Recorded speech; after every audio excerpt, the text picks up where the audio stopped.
Hi, hello, good evening, and welcome everyone to the TNT show, The Nation Talks. And I'm your host for the next 60 exciting minutes, guaranteed. My name is John Drummond, and later we'll be suggesting places that you can join in this show tonight by submitting your questions or comments or whatever else you are inspired to do. But first of all, I must give my usual applause to British democracy. Yesterday, we gather that Douglas Ross, the Conservative leader in Scotland, was deploring the slow rate of the lockdown procedures being abated. He wanted this to happen much faster. Tonight, we learn that Mr. Ross is self-isolating in a Highland hotel because he met with, it was seemed, somebody, according to reports, called David Duguid, who is a Scottish Conservative minister who has now tested positive for COVID. Thank goodness the First Minister is getting advice from experts. So there we are. Thank you for joining us this evening. Tonight we'll be talking to Scott Davis. Why? Well, partly because Scott is based in the Netherlands, where he's studying for a PhD. But what is it like to study overseas? I mean, how is that affected by Brexit? How is that affected by COVID? What extra challenges does Scott have to face in his studies and in his environment? All of these, and we'll be talking about much more besides, we'll be talking about local democracy. You really don't want to miss this. And if you've got a friend who's doing something else, say, don't stop doing it. Join us tonight. You're going to learn a lot, guaranteed. This is true for the show every week, but particularly tonight, I guess. And we'll be taking your questions live. Go to the What's On guide. You can leave your questions there, and we'll be more than happy to try and answer them. So, in many respects, this is your show. Tonight, the nation talks to Scott Davis. Tell me, Scott, how are you coping with the pandemic? Hi, John. Yeah, nice to be here. Firstly, I'd like to just give my condolences to Douglas Ross, and I hope he makes a full and speedy recovery after the misdemeanor. And we all join you in these thoughts. Of course. Yeah. The COVID pandemic here, it certainly hit the Netherlands pretty hard as well. They had a couple of lockdowns, one that they kind of deemed the intelligent lockdown, which was like a semi-lockdown, but they kind of decided that they needed to go further. So eventually we ended up with a curfew where we couldn't leave the house until 9 p.m. And then it was raised till 10 p.m. But now the curfew's been lifted and restaurants are now open again. You can eat outside. But there's no indoor eating yet. And from the university perspective, where I work, I do some teaching with students, and that's mainly through online video calling. Yeah, but it's mainly through video calling at the moment. But yeah, they're gradually trying to bring things up to speed. But I guess the vaccine program in the EU has had a few bumps in the road, so we're not as far forward as you guys, but hopefully catching up. Good. Well, that's good news. Tell us a bit about Scott Davis. Where did you grow up? How eventually did you find your way to the Netherlands? Oh yeah, how did I get here? That's a good question. Well, I grew up on the kind of outskirts of Edinburgh, near the Gale. I guess if anyone knows it, probably nearer kind of Ratho and Newbridge than Princess Street, but basically just on the border there. On the west side.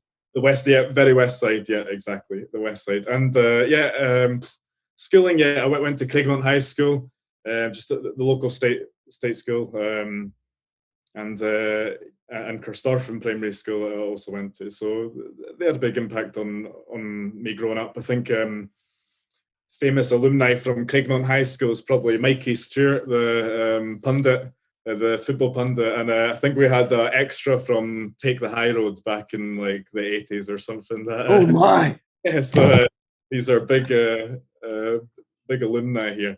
Yeah, so but it was a good school. They did encourage sport and arts. From first to fourth year at Craigmillan, it was really the older type of buildings that you'd see, kind of concrete jungle type school. But in my last couple of years, they changed to the kind of public-private Barrett Homes style school that they had built. That's kind of identical across Scotland now, and yeah, it was overall it was good schooling. And then I did an undergraduate and lived in Stirling for 4 years.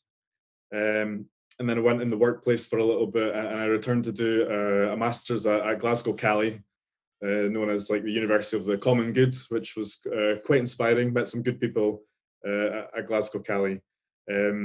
Yeah, and that's how I got to that point. I basically then worked in policy and for the Red Cross, and also for government, looking at what becomes my PhD was around resilience policy. But I kind of grew very frustrated with I mean, maybe I'm not too suited to being behind a desk all the time, so I wanted to kind of get involved in these actions on the ground. So I guess academia was me kind of putting off that for a little bit longer, and kind of bridging that, where you can do research in the field and still do the whole write-up and trying to affect things at a kind of policy level, but also having one foot in kind of practitioner experiences. So yeah, that's a pretty brief from beginning to end, but yeah. Why Groningen? Groningen, yeah. So Groningen is, I don't know if anyone knows listening in, I'm sure a few people will, but it's in the north of Netherlands. So in Netherlands, you have Randstad, which is where like Rotterdam and Amsterdam and Utrecht is. But Groningen is more of a kind of farmers' country, they would say. They call us farmers anyway, and it's more rural, although the city is a decent size. And yeah, that's the city that I'm living in at the moment. And the reason for going there was I was applying for PhDs to do with the environment and how local communities, I guess, can, including myself, can kind of pull ourselves up by the bootstraps and kind of affect communities, things like that. So I applied for a few positions, got rejected from a few, and the European Commission, through the EU, had advertised this PhD position in Groningen.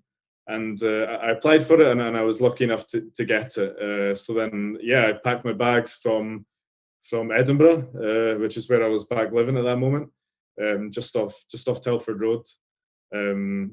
And yeah, I basically came here, and I've been here for two and a half years now. So okay, so how has Brexit affected you in any particular way? Yeah, in terms of Brexit, it's a really good question. Before I left, the vote had happened. And I'm not a massive proponent of the European Union, but I did vote to remain. And yeah, it's affected my status a little bit in regards to we get letters coming through saying you have to apply for the residence permit.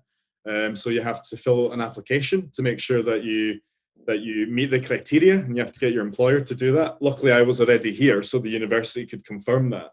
And then I ended up getting a residence permit, just the way people from, America or Middle East, we'd have to get a permit like this.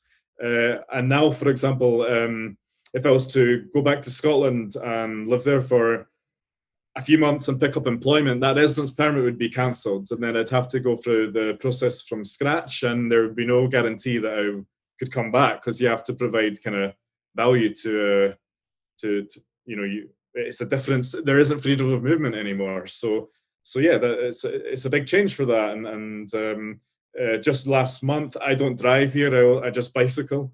But yeah, I would have from May, the driving license that we have in the UK now is not applicable if you were to move here as a resident. You'd have to go through the whole driving test stuff again.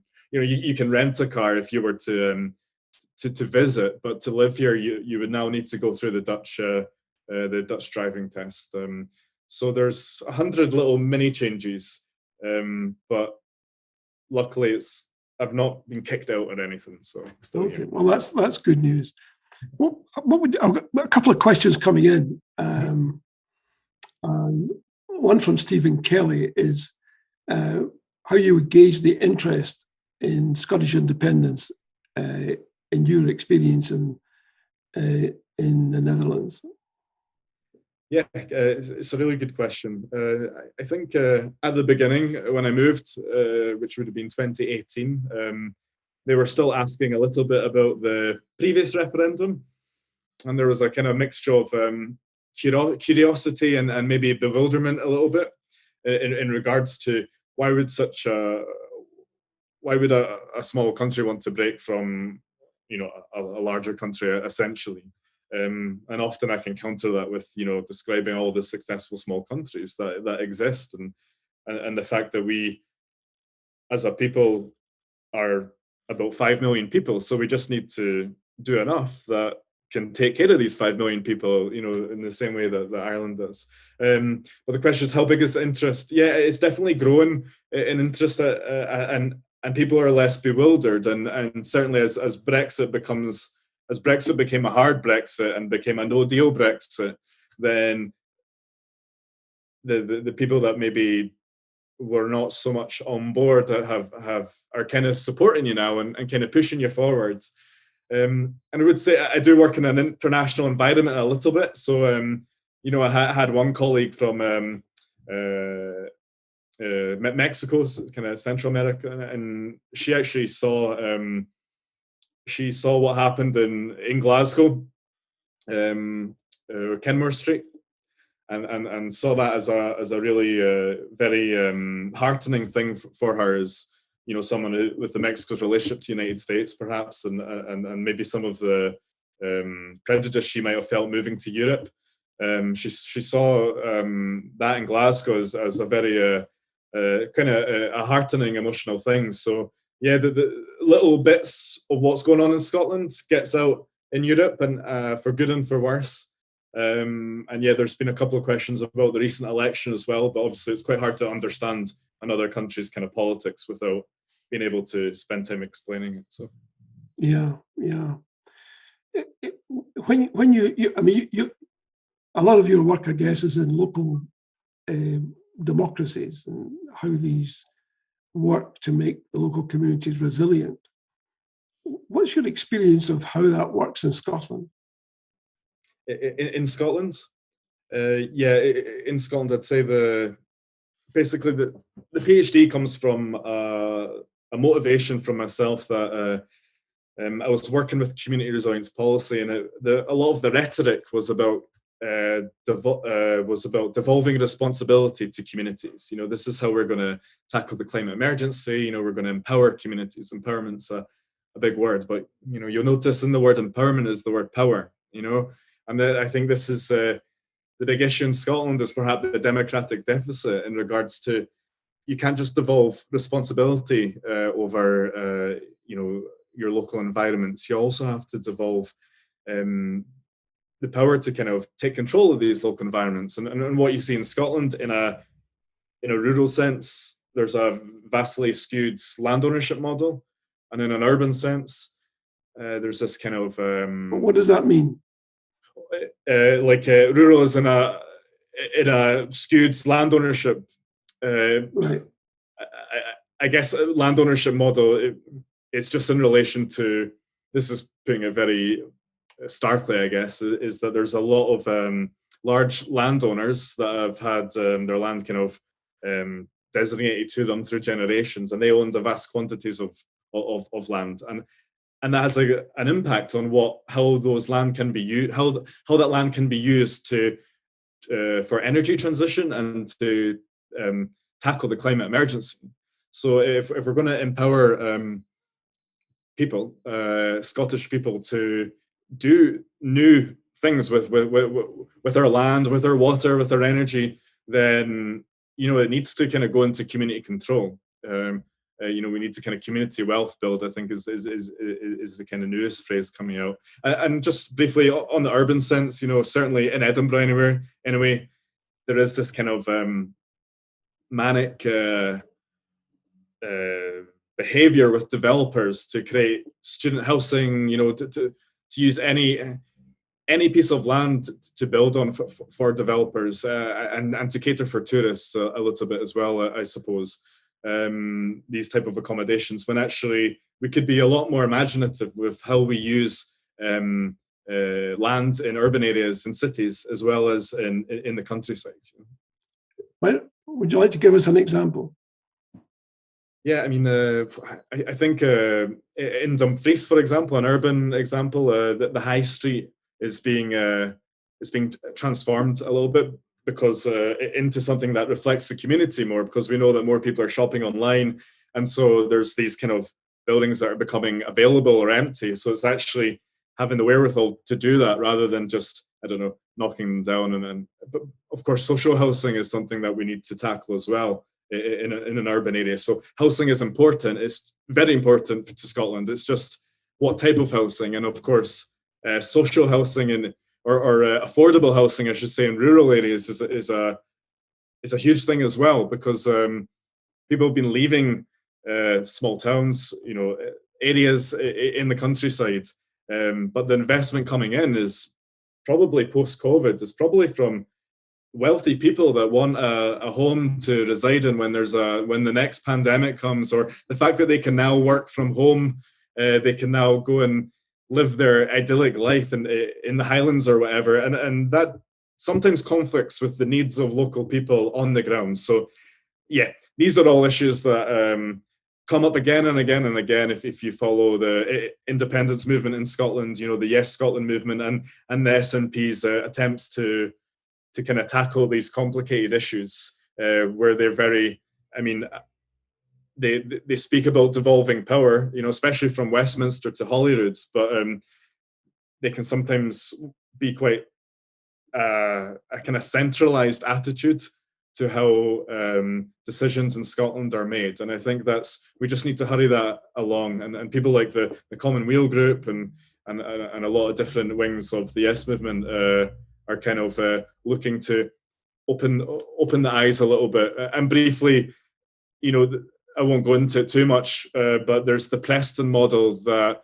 we could look at in Preston, and there's some ideas of commoning, but basically bringing natural resources into public hands through communities. So that's probably the best way to describe that. Some people watching and listening in the audience tonight might well agree with you and might well be thinking to themselves, Scott, the Scottish government been in pretty much sole power for at least maybe 12 years now, going on more. It's been altogether too timid when it comes to decentralization. How would you react to that? Yeah, but my answer is that there's only so much you can do to ask and to lobby people to give you power. At the end of the day, local practitioner, whether you're a farmer or a crofter, whether you're in urban areas and you've seen a piece of land that you want to do something with, it's probably we have to maybe, I think, have a culture change within Scottish society of less of a kind of maybe a historic dependency culture that's been aimed at us, and actually start to think, okay, how could we set up a local co-op, or how could we set up these kind of local initiatives? And then when you have these ideas in place, then there has to be a kind of a facilitative platform that the government can provide to make these ideas a reality. But the culture change, I think, is this kind of this self-esteem or self-belief that I never had, that I really never had, but perhaps now I've kind of in the last few years I've realized actually what we need to do is to just start as best as we can, just start to set up things ourselves, and then when that best practice is created, or when a good practice is created, it can be replicated, and it can also you've also got something tangible as leveraged when you kind of push for governments to devolve power. You've got somewhere it can go, you know. Yeah, I think I would probably agree with much of what you said, based upon my personal experience, which has not been a terribly happy one, I have to add. I chaired a couple of public meetings because so many people were concerned about what was happening at the petrochemical plant at Musmoran. And I was asked to chair the meetings because there was enormous public disquiet. And we invited politicians of all levels, MSPs, government ministers, councillors, you name it. And we also managed to persuade one of the major parties there, i.e. Shell, to come to the meeting and explain themselves, because folks were alarmed. They couldn't get to sleep at night. There were noxious fumes. There was flaring. Some people claimed that the vibration was so great that they couldn't sleep. This is pretty damning stuff. And you would have expected, would you not, for the folks who have a responsibility to take that seriously. Well, maybe they did. But the evidence was that when we asked why SEPA was not front and center, their answer pretty much was, well, we can do what we can do, but it's up to the legislation to provide us with sufficient powers to fine people if that fine becomes appropriate. And right now we don't have that. So it was like a circular argument, Scott. You know, it was like everyone in a circle blaming everyone else for the fact that these things were happening. That's deeply upsetting to the community. And my sense of it when I left those meetings, even though everyone was very amicable in the main, was that not a lot was going to happen, really, because there was a high comfort level with what was going on, which I found I found difficult to fully accept. But maybe things will change. I gather that improvements are on the way. I hope that is the case anyway. Yeah, I mean, what you've just touched upon there is this again. It's the standardized consultation that people hold with what you call like local communities, but there's no muscle within these within local people that they don't have any way to influence the game. So even when you have these consultation meetings where conflict is inevitable, it's like competing interests of different actors. Basically, you know, for me, an example would be, I think Argyll and Bute, if that council, if that was in the size of Argyll and Bute Council, if that was in Finland, I think there would be 80 local representatives that would represent that area. I think like Highland Council is maybe the size of Belgium or something silly like this. And then after that, the next, it's not even statutory, I don't think, but the next level of representation is like local community councils, which are volunteers of a certain demographic that don't have any power. So there's this huge democratic deficit. So we need kind of representation of local people who are close enough to your representatives where they don't feel like they're distant politicians who are behind the curtain doing deals with Shell. You need to feel that that these leaders, if you like, can actually represent your interests adequately. And if you don't get the outcome that you wanted, at least you felt that you could give it a good fight, and maybe you'd have the organizational skills to pull on the local architect in your neighborhood and pull on the local engineer, and then actually deliver a kind of a counter plan to what their plans are, which is a huge thing in planning consultations. You know, you're asked to tick or reject the plan, but actually, if there's enough knowledge that you can secure in the local neighborhoods or in local areas, then you can provide like counter plans that you can prove work.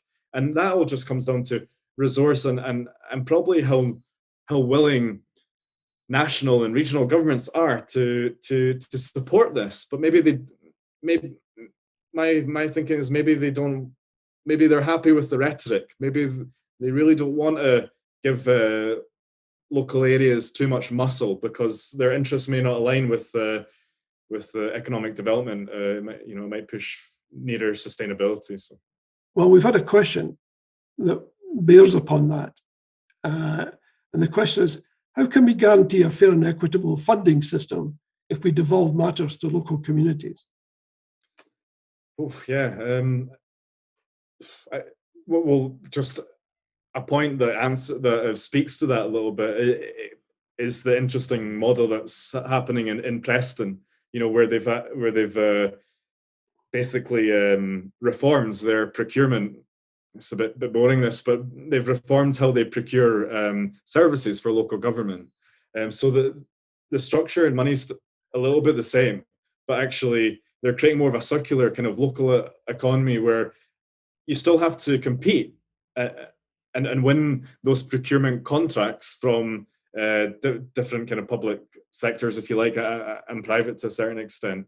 And local people who organize can win those contracts now, when in the past they had no chance because it was always based on efficiency, how much you can do for as little price as possible. So imaginative or local initiatives always got priced out because there was always a bigger global company that could do it more efficiently. But actually, when they get the contract, they don't prioritize what needs to be done. They're away doing something else in another country or whatever. But when at least if you follow this model, then local cooperatives or local initiatives that are set up that can address what's community need, at least they've got that intrinsic motivation to go for it long term. To actually, there's an emotional attachment between you and your environment, I think. So yeah. Thomas MacArthur is raising a question. He's heard that Dutch pupils, Dutch tulips even, have been left in the fields to die because Brexit issues. Is that true? All I know is that on social media and all that, I've seen a few people get photos with Dutch tulips this year. So they don't have a long lifespan. That's the problem. If you ever looked back into the great tulip crash of the golden age, whenever it was, they just die. So left to die. Yeah, I mean, if maybe they couldn't sell enough, so maybe they had too much excess. And unfortunately, this is with your natural environments, and the flowers. That's what happens. Like people, they're alive and then they die. So if you can't sell them, that's what happens. But I haven't heard that reported, but I could definitely look into it. The death. Somebody else is asking if you're aware of the group called the Netherlands for Scottish Independence. Yeah, it's not something I've came across. It's something I noticed that straight away, and I was like, maybe I need to look into that because I'm feeling a bit. I get all my Scottish independent stuff online, and I tried to attend some of the All Under One Banner meetings, and I listened to you guys, Contourcast, Leslie Riddick and Patrick Joyce. They have a nice podcast, and some of the Commonweal stuff, as well as all the mainstream media news that's available these days. But the only thing I can say to that is where I'm in Groningen, and the neighbouring province is Friesland, and that's really interesting because they want greater autonomy. I'm sure there's some people who are Frisian who actually want full independence. And one interesting thing was that their language basically died. The Frisian language, it basically died out in like the 1700s, perhaps, or something like that, almost. But a few notable characters, I guess, in Frisian history were able to revive the Frisian language. And now if you go to Friesland, like Leeuwarden or Herenveen, you can basically, like all the buses, all the signs, everyone who is Frisian is speaking Frisian as well. So there's been this renaissance of language in the last 100 to 200 years. So just to say, it's a long process, but if you look at Gaelic and Scots and Doric and whatever else, especially Gaelic, it can be revitalized, and when you revitalize these languages like Gaelic, then a kind of suppressed culture, or these cultural stories that were all saved in Gaelic, if you like, or the oral tradition that was lost, suddenly they find wider audiences. So I can't overestimate how great it would be for Gaelic to kind of make a renaissance, and I think there is. I think that we are working slowly towards that. Can we come back for a second to decentralization? Because it seems to me this is at the nub of a lot of this stuff. Is that essentially, if people don't feel empowered, which is the very strong feeling I got from the Mosmoran meetings, people did not feel empowered. They felt abused, but they didn't feel that they had in their hands the necessary means to address their concerns. And that's about taking power down to the lowest level, I guess you can conceive of. I'm not suggesting that we do what they do in the States, which is to elect the local dog catcher. But it does say something that democracy extends right down to the lowest level.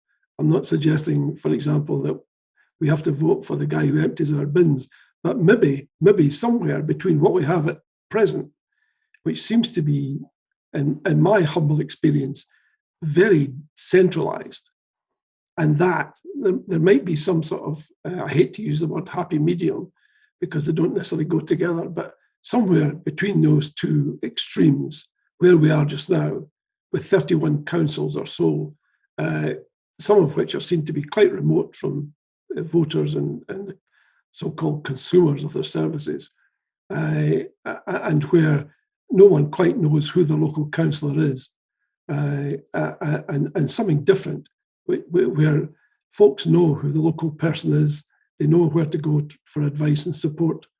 And what's your sense of that? Yeah, so I guess the way I try and approach it as inductively as possible, if you like, so kind of ground up, so we can go back to changing legislative structures and policy, which needs to be done. But for me, it begins with increasing that emotional attachment or relationship with your local environment. And when I mean local environment, it can be in the urban areas as well. So really cool things can happen in local places when you have an attachment to the place. And this can be like learning the local history, or it can be encouraging people to, getting that sense of neighborhood. That I think in Kenmure, in Glasgow, the immigrant situation there, I don't think that would have happened in every street. So maybe the reason it happened in that street was that there was a sense of belonging, a sense of neighborhoodness, and a sense of we're not going to let one of us that happen. So extrapolating that to maybe your example and how we can move that forward is if we can build that from the ground up, then you have a robust collective that can then look to where possible, where niches emerge, you can look to secure little bits of power for local areas, because you can say, look what we're doing here. Like, for example, here in Groningen, I volunteer on a sustainable farm, and they have a little shop in the shopping centre, and they bike from the farm about 15 kilometres out to the shop, and it's all local produce, and it's all kind of taken out the ground with your hands, and what's happened is that the local gemeente, the local council, has said, oh, that's brilliant, we want more of that, it would look good for us, and it's helping the local economy, so they're now on board. And then you speak to the local farmer, and he says, and she says, well, it's just a little family, it's just a family, very inspirational people. And they said, well, we had to break your laws to set up the farm, because you wouldn't have let us set up the farm if we didn't break your laws so that we could do it. And now you're asking us, how can we replicate this across the province? And our answer to you is, I would recommend everyone to break your planning laws. So it's that insurgency, okay? And then that's a learning process, hopefully, at local government. That's a learning process because it's tangible. Also, if you just ask them, oh, your planning guidelines are not good, we need to change them, you have nothing to go with, so it is about securing power somehow, and it's a very hard thing to do, rather than, it's we should be attacking at both ends, trying to change the top and the bottom, but often we're just trying to affect the top, I don't know, through tweeting an MSP or something, I don't know, but there's things that I believe if lots of people that want to on the ground, and there's many people, especially post-COVID, who are feeling a bit maybe like frustrated and like they'd like to do something, and they've felt a more sense of belonging as they've brought soup to their neighbor during COVID, or spoke to them through a window and stuff like that, and they now have the sense of we can return to a situation of local collectivism where we can work together, and I don't think there's no platform to do that there, so it's very hard to come from within. So long story short, maybe the government could fund these platforms so that communities can really come together, and to be fair, they are trying to do that, but it's how much is rhetoric and how much is actually action. Well, it's interesting that I think there are many examples of where local communities have taken it upon themselves, even when it meant breaking local bylaws or whatever, in order to get something done. Do you think this also applies on a macro level? Do you think it perhaps also applies when you're looking at nations which are sub-nations in a larger entity, that there should be some attempt to, when they're enforcing a law which they wholly disapprove of, that somebody somewhere should say, okay, there may have been a constitutional logic at one time that we always needed to enforce this particular law or allow it to be enforced, even though we think it's heinous. Maybe there's been a change there.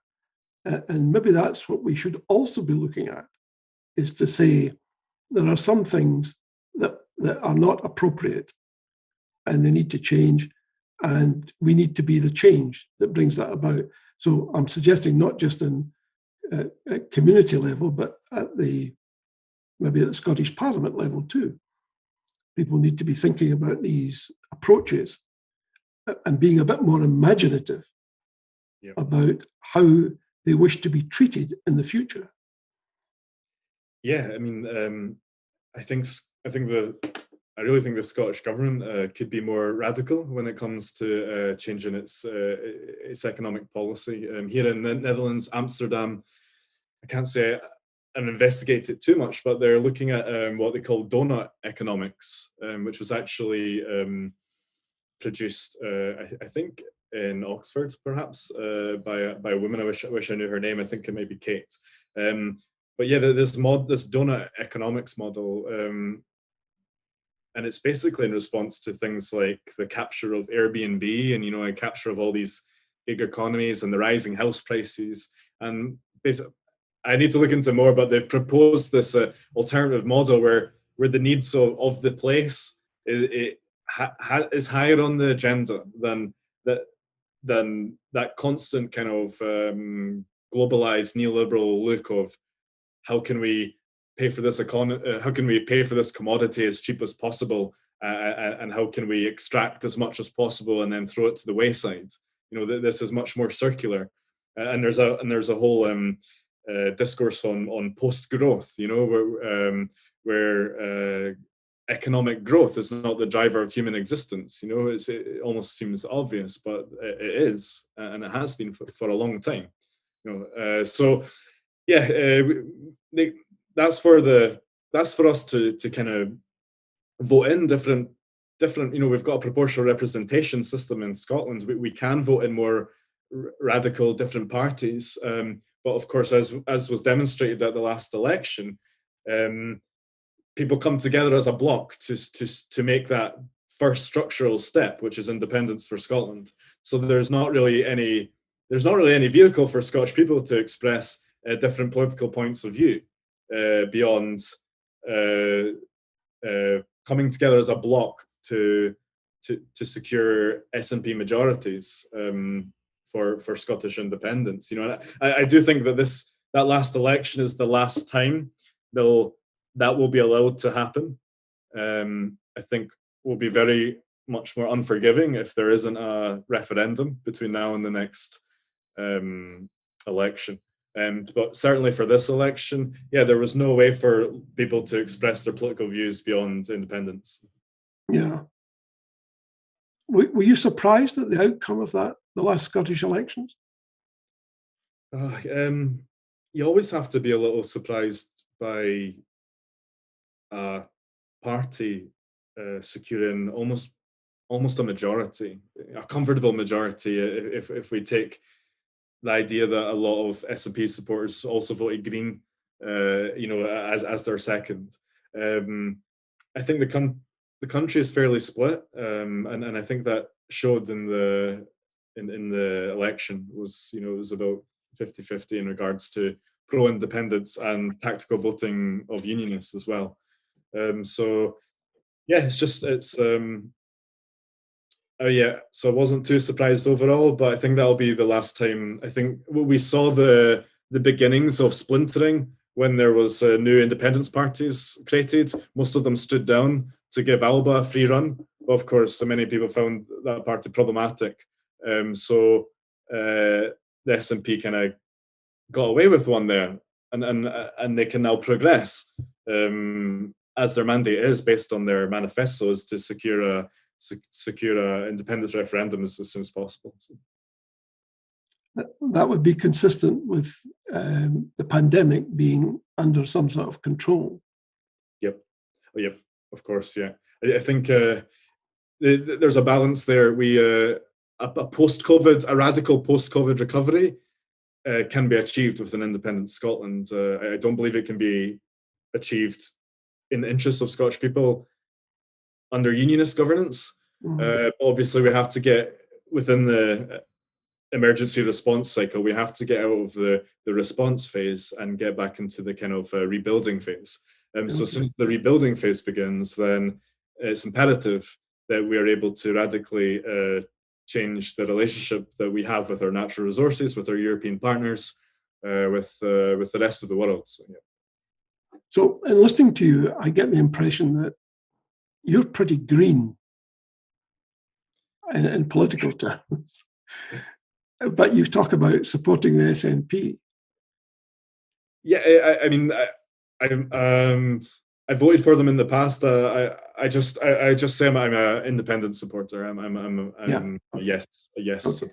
I guess. I didn't want to stick the wrong label on you. Yeah, I want to be guilty of that. There's too much labeling goes on anyway. Well, that's a big point, I think, especially in a world that keeps on getting polarized, and you're starting to see it in the independence movement as well. And it's just this brief comment, it's okay for people to have different opinions, and it's okay for people, and conflict is inevitable, and it's embracing that conflict and a kind of and enjoying these arguments rather than going on the defensive and kind of cancelling each other, if you like. It's very divide and rule. It's very self-destructive. So yeah, I do think there has to be a bit of tolerance in society.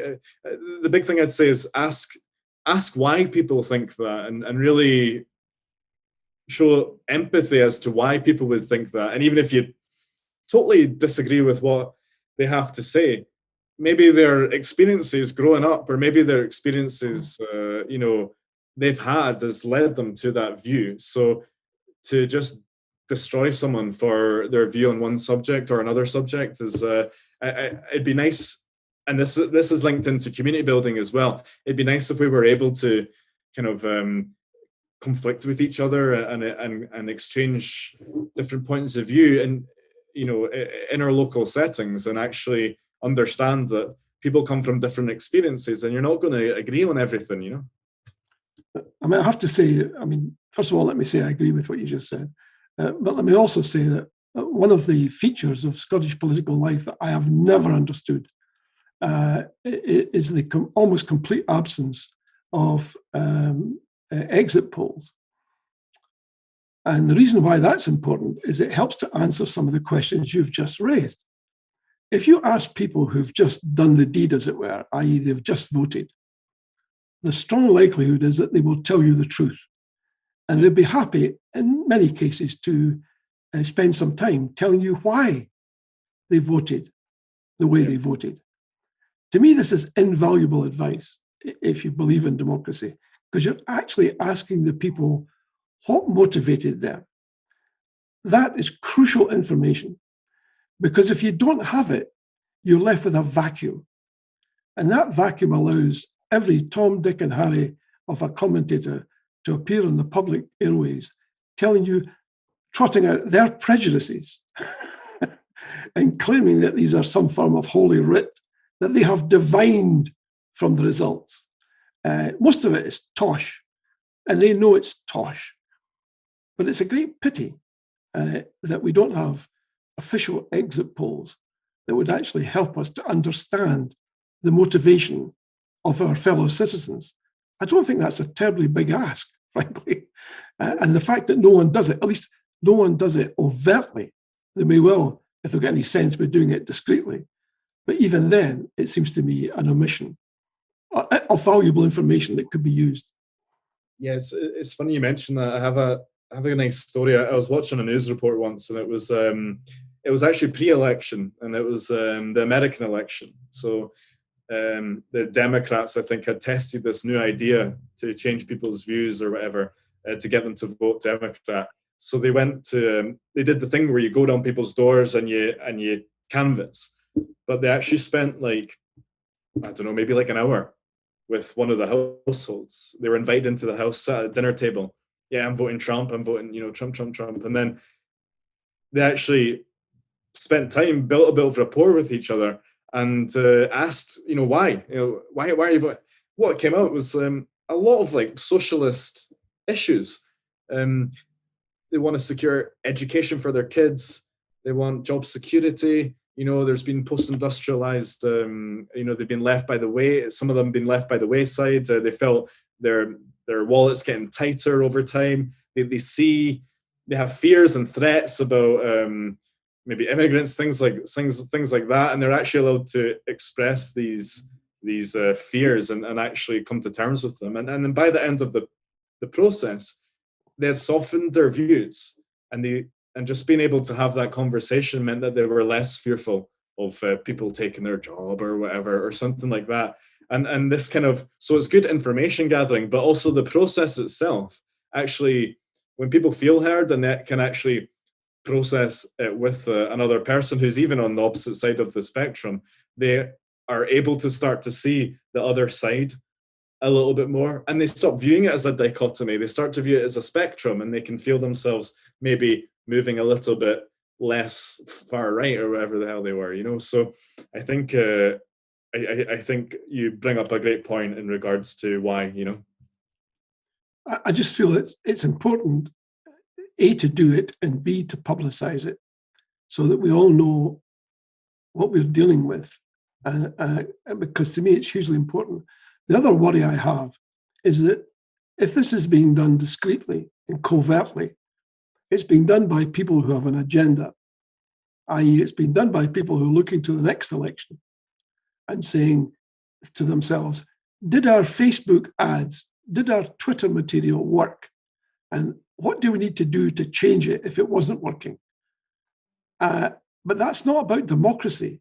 That's about bringing about the circumstances that you described, the environment that took place before these meetings started that you just talked about.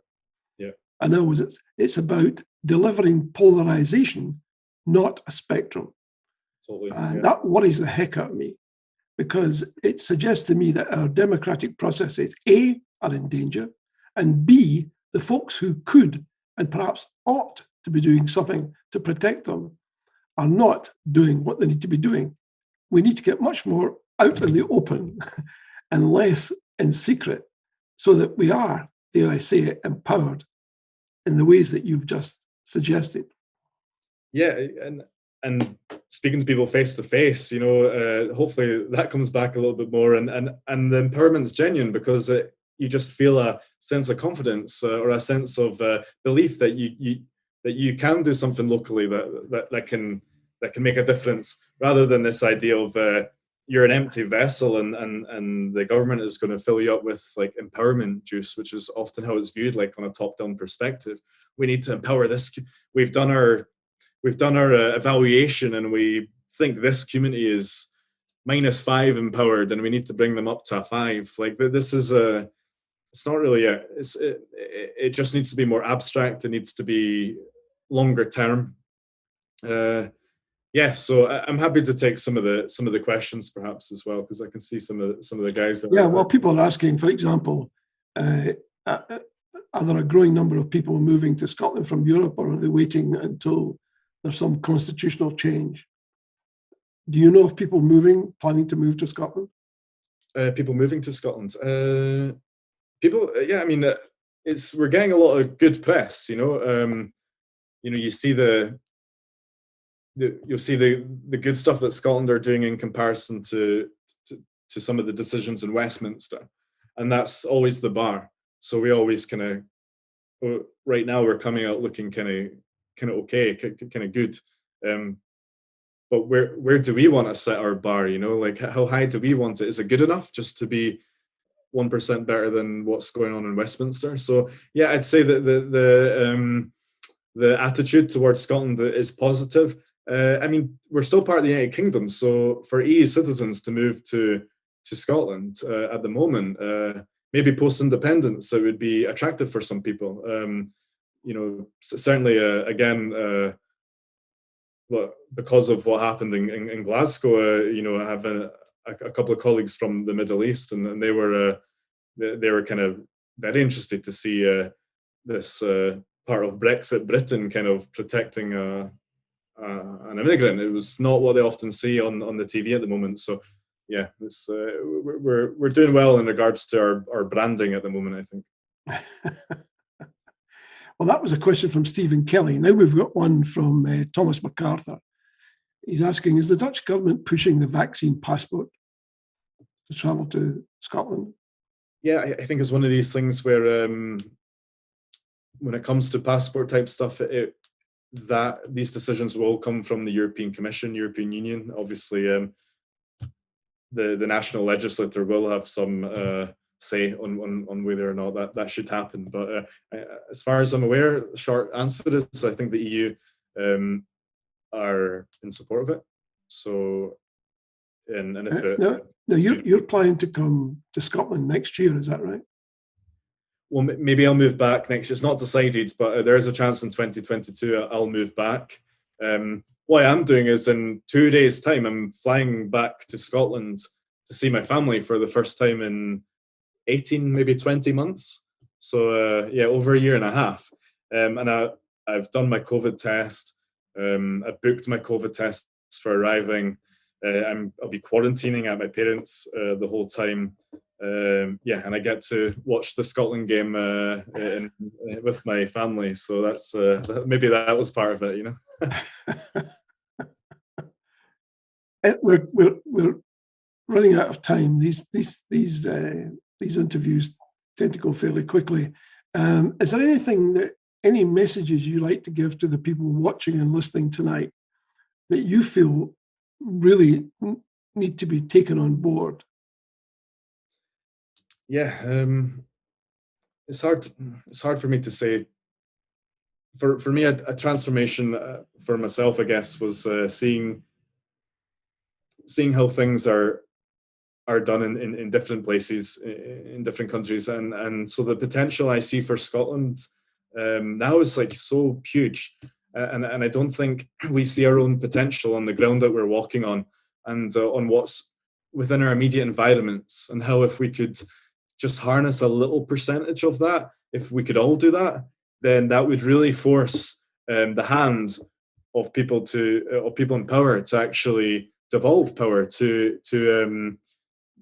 our local areas, to us, basically.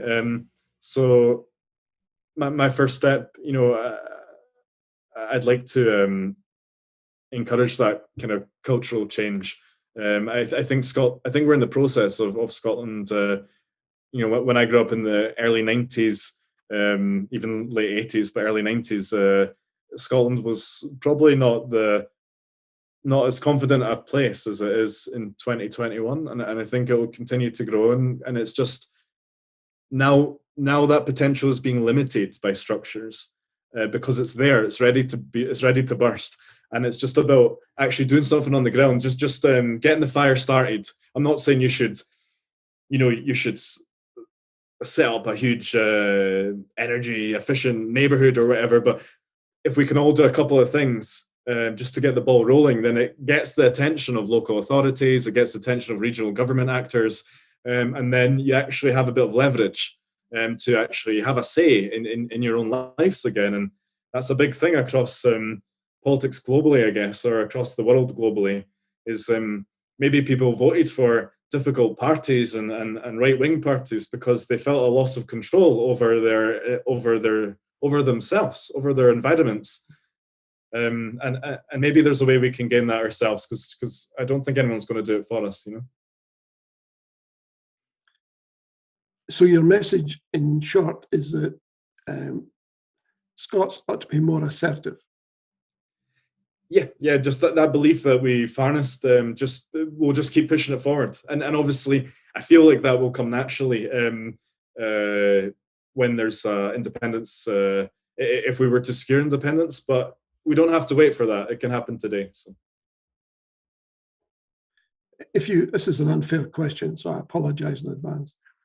If you, from your experience with the average, if there is such a thing as the average Dutch person, and your experience from home, how would you rate the two individuals, if you can individualize an average if such a thing can be done, in terms of assertiveness? Would you say that Dutch people, by and large, are more assertive or less assertive? Well, what we have in common is that we're both a bit crazy sometimes, which is especially after a few drinks. So that's good. In terms of assertiveness, yeah, I mean, that's something that luckily, as a Scot, many of us like to get straight to the point sometimes, which is nice. But the Dutch take it to another level.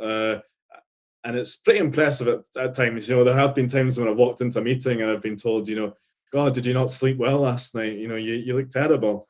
And I'm like, yeah, I didn't sleep well. I was like, yeah, that's right. So that's interesting. You know where you stand all the time. Something that's very, in a British context, I feel like, because they find very difficult why people can't just say what they're thinking, and it's not a pleasant experience for them when someone's being nice to them, but actually they don't like them. They would rather you just weren't nice to them. Yeah. My personal experience of that was running a conference for Dutch in a company that was half Dutch and half Swedish, and having groups of senior managers together in tables of 10 or so, and asking them to solve various dilemmas. And the clash of cultures was dramatic, i.e. the Swedes preferred to be properly introduced. They didn't feel it was appropriate for anyone to stand up and declaim how the whole table felt about anything. They just felt that was exceptionally rude. It was the sort of tall poppy syndrome. The Dutch, on the other hand, said, well, if I've got a point of view, you're going to get it. And here it comes. So the clash, even within a Northern European setting, it was instructive to see that actually happening. It's a very odd thing indeed, perhaps.